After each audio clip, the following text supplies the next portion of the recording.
Hi, everybody. This is Mark Smith with Family Tree Life Coaching.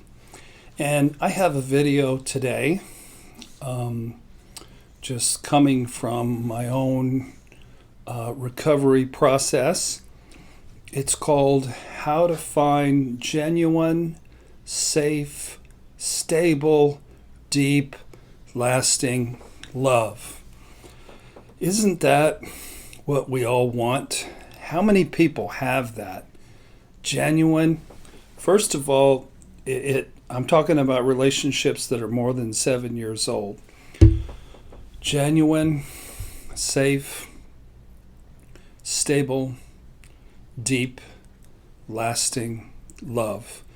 If you have that in a relationship, then I think you've done an awful lot of work on yourself, and your partner has done a lot of work on themselves. If you followed my life from the day I was born until now, the title of the video would be How Not to Find Genuine, Safe, Stable, Deep, Lasting Love. Because I've been looking for love in all the wrong places, but I wanted to share some things that I've learned that I think are really profound. So I've been on a lifelong journey to find quality love. I didn't find it from my parents. From age 0 to about 17, I was abandoned, neglected, used, and abused little fella. And from 17 to all the way to age 55, I had walls of religious addiction till about 31. And then from 31 to 55, I had walls of counterdependency. The littler you are, the more fragile you are on the inside, the more confident, arrogant, oblivious, self-absorbed, workaholic, independent, and controlling that you're going to tend to be. And that's what counterdependency is. Then, at age 55, I went through a shattering that was so excruciatingly painful. But as I look back on it, I think it's the best thing that ever happened to my growth as a person.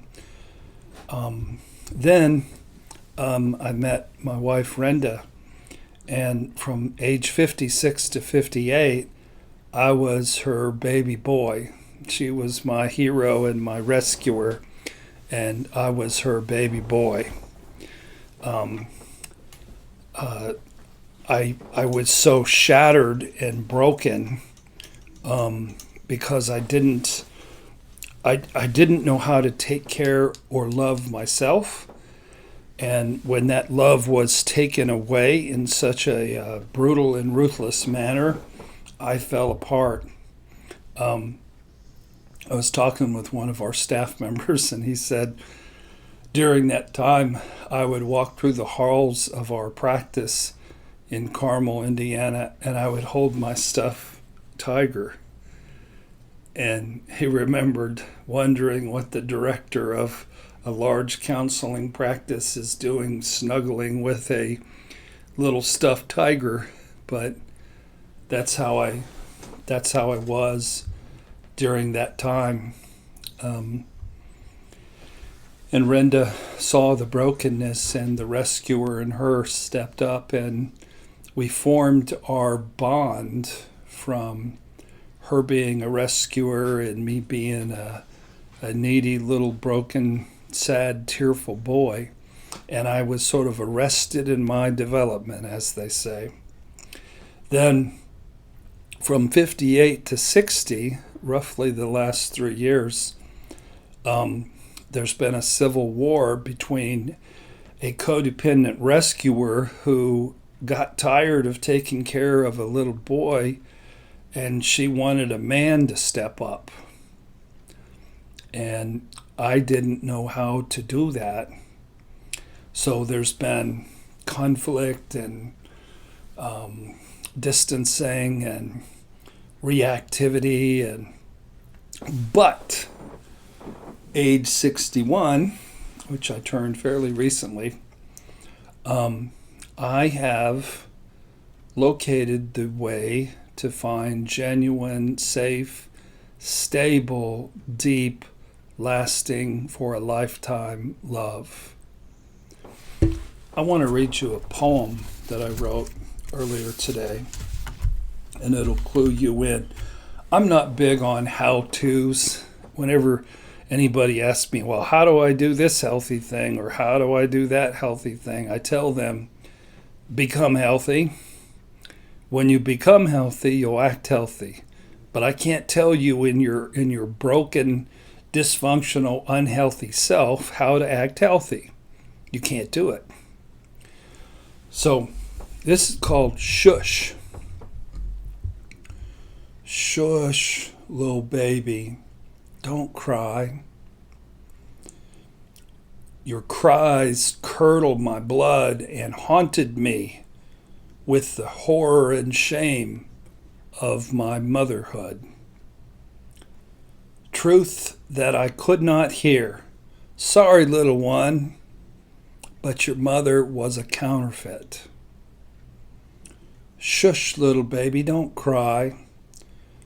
Terrifying and destructive as a hurricane, an endless dark cavern I could not escape. Your country girl with a heart of gold. The counterfeit that you birthed.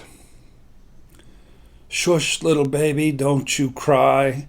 The angelic, perfect Momma is finally here to nurture her baby boy. Boo! Motherfucker. I'm not going to drown myself in the dark ocean of your primal neediness. You created yet another counterfeit. Go ahead and cry, little one, 'cause I'm here for you. I'm here for you. Your true, ever-present, loving, stable parent. The only true, ever-present, loving, stable parent that you'll ever have. I have loved you from the day that you were born. I am your source. I am your wellspring. I am your strength. I am your joy. I am your self. Parents are flawed, broken little children themselves. Our loves are who we needed them to be. Bringing the hurt, revealing the truth, shredding our hearts, being equally annihilated themselves.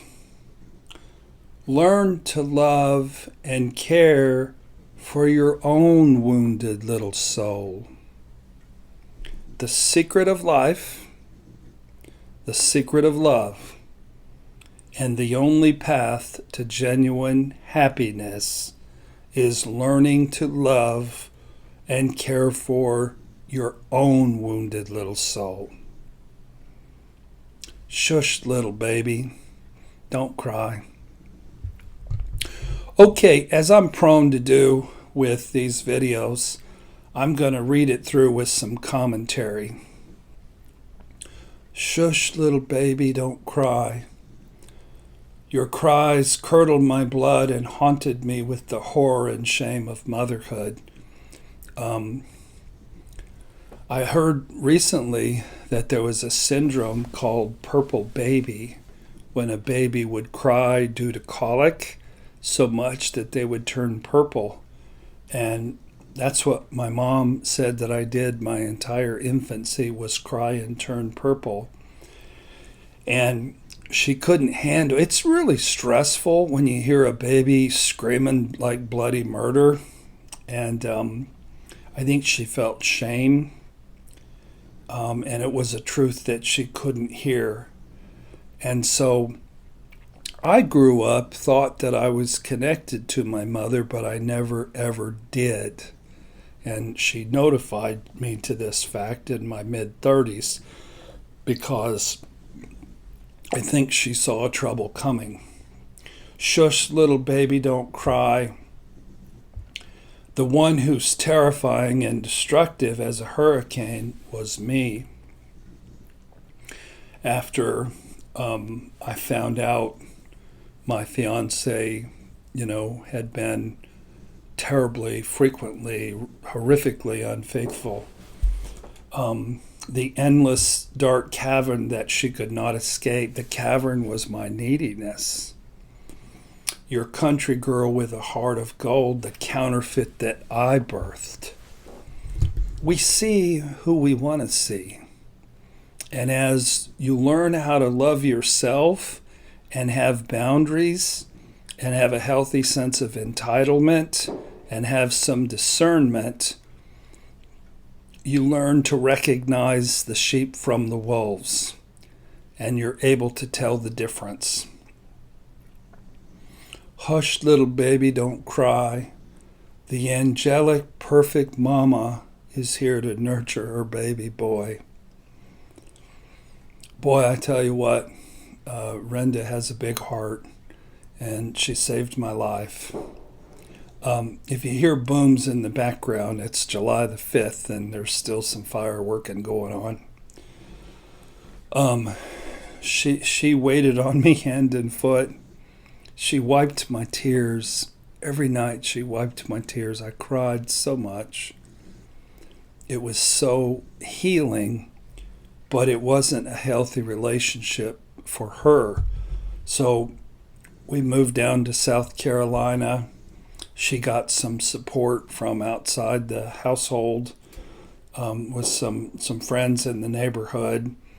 And the message that I heard, I don't know that this was said, the energy was, boo, motherfucker.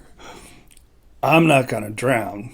I am not going to drown in your dark ocean of primal neediness. If you have somebody that's super needy, it can draw in a codependent.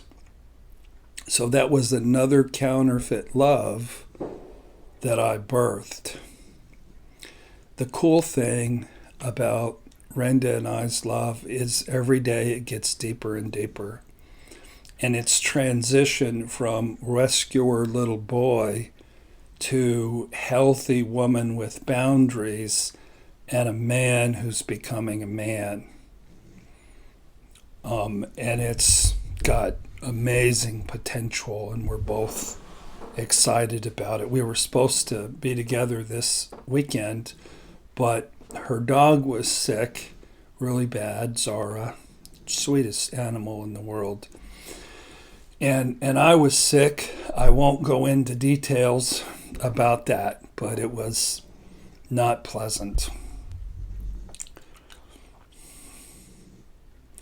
Go ahead and cry, little one. That's permission. You have to give your wounded little kid permission. I'm here for you. Your true, ever-present, loving, stable parent is yourself. For years, I centered my self-esteem and my mood on how close I was to Renda. And that was a lot of burden and a lot of stress on her, because sometimes she felt compelled to caretake my abandonment issues. And today she was out, she's joined a motorcycle riding group, and she was out tearing up Myrtle Beach, and I was laying in bed sick. And I was lonesome for her. But I was able to shift my focus away from being her little boy to being my own man and my own little boy, somebody who could tend to that little kid and be a source of nurturing and strength. You want to find love that is genuine and safe and stable and deep and lasting. Fall in love with your own self. Become a parent who doesn't hate yourself, who has healthy sense of entitlement, who knows how to really love and nurture and take care of yourself. That's the key. I have loved you since the day we were born. I am your source. I am your wellspring. I am your strength. I am your joy. I am yourself. Who's your daddy now? I'm my own daddy. Parents are flawed, broken little children themselves. Boy, I tell you what, mine certainly were. I don't know about yours. Our loves, the people that we marry and fall in love with, they are who we needed them to be. We picked them on purpose to deliver what they deliver, even if they were narcissists. They didn't hoodwink us and Spengali us. We signed up. We attracted them because we grew up with a similar type of love. Our loves are who we needed them to be, and they brought the hurt, and they revealed the truth of us, and they shredded our hearts, and they were annihilated as well themselves. Learn to love and care for your own wounded little soul. The secret of life, the secret of love, and the only path to true happiness is learning to love and care for your own wounded little soul. Shush, little baby, don't cry.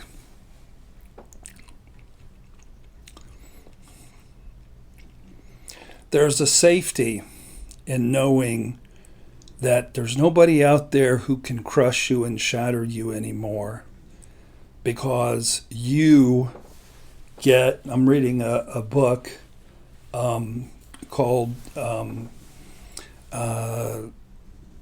to Be an Adult in Relationships by David, I'm spacing on his name right now, Rocco, R-O-C-H-O, I think. Rico, R-I-C-H-O, David Rico. And he said, in a healthy relationship, you only expect 25% of your needs to be met by your significant other. And there's a cultural myth and mindset that says your partner's supposed to be meeting almost all your needs. So I hope that you folks out there become acquainted with the wounded little kid in you. Don't let them drive the bus. Don't let them make major life decisions for you. You make your own major life decisions as an adult, but you let your adult tend to and love and care for your wounded little kid. It's really working for me, folks. When you're hidden from yourself for 55 years and then you get cracked open and you splurt all over the wall like somebody shot a watermelon with a shotgun, and then Humpty Dumpty is put back together again, but he still sounds like a whiny, snotty-nosed, crying little kid. This message of become your own parent is brilliant, and it's freeing, and it's life-giving. There's so many people out there that are wallowing in their pain. Their pain has gone on for years and years. You know what narcissists do? They uncover in you that which was already there. And for that, you should be grateful. They didn't mean you good, they meant you harm. But it can be good for you if you embrace the healing and embrace the growth and grow your little kid up into somebody who sources themselves and has happiness and joy within themselves. And then the significant other relationship is the frosting on the cake. It's not the cake. So I'm wishing all you adult parts out there the courage and strength to step up and be a fully strong woman, be a fully strong man. And I'm encouraging all the little boys and girls out there inside of you to stop looking for love in all the wrong places. Narcissists will pick up on your lack of boundaries and your desperation and your belief in the myth and fantasy that there's somebody out there who will give you what your parents didn't get. There's nobody out there that's going to give you what you didn't get from your parents, but you can get it from yourself by working a spiritual program and doing therapy and having community and reading books that are encouraging about this process of recovery. Thank you for watching. If you haven't joined our channel, I encourage you to do that. Brenda was going to do a live broadcast, live show tomorrow or Tuesday night, but it turns out Jerry Wise is doing one starting out on his own at 7 a.m. on Tuesday, and we didn't want to conflict with Jerry, so Brenda's going to do her show next week on Tuesday at 8 p.m. So thank you for watching. I hope everybody had a wonderful July 4th, and God bless.